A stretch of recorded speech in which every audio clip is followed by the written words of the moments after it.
want to change the world? Start off by making your bed. If you make your bed every morning, you will have accomplished the first task of the day. It will give you a small sense of pride, and it will encourage you to do another task, and another, and another.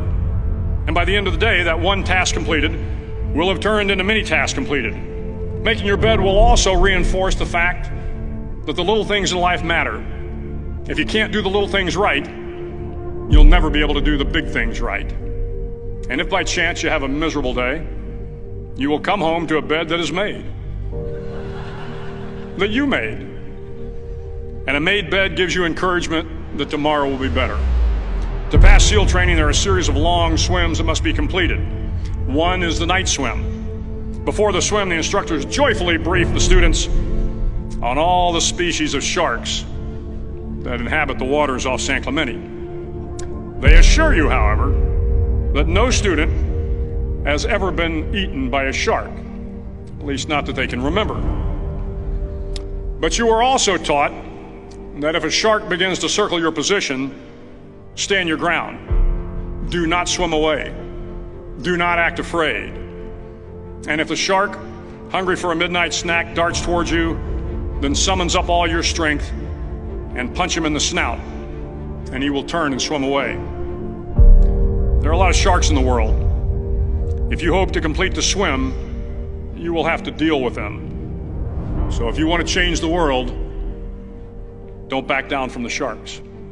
Over a few weeks of difficult training, my SEAL class, which started with 150 men, was down to just 42. There were now 6 boat crews of 7 men each. I was in the boat with the tall guys, but the best boat crew we had was made up of the little guys, the Munchkin Crew, we called them. No one was over 5'5". The Munchkin boat crew had 1 American Indian, 1 African American, 1 Polish American, 1 Greek American, 1 Italian American, and 2 tough kids from the Midwest.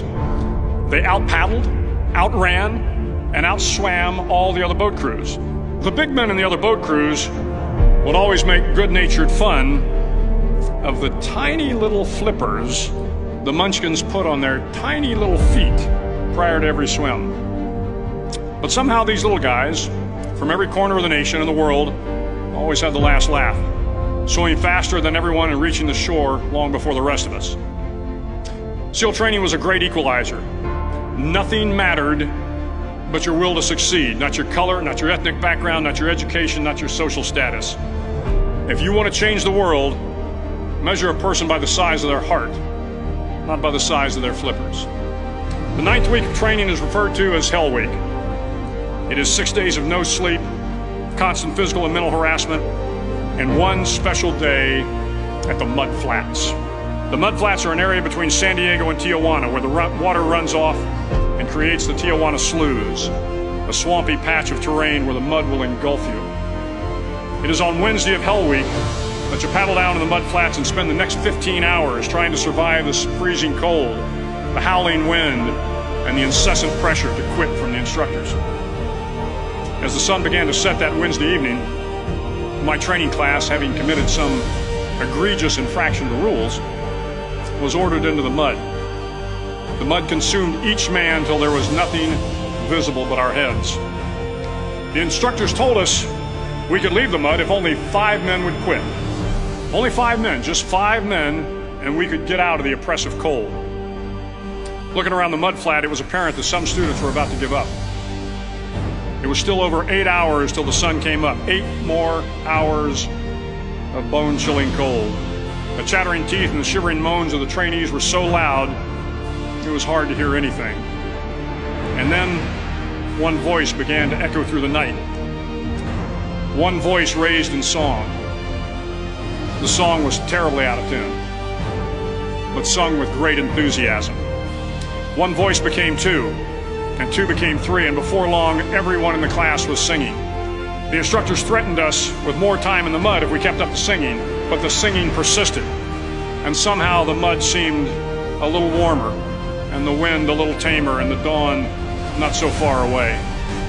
If I have learned anything in my time traveling the world, it is the power of hope. The power of one person, a Washington, a Lincoln, King, Mandela, and even a young girl from Pakistan, Malala. One person can change the world by giving people hope. So if you want to change the world, start each day with a task completed. Find someone to help you through life. Respect everyone. Know that life is not fair and that you will fail often. But if you take some risks, step up when the times are the toughest, face down the bullies, lift up the downtrodden, and never ever give up.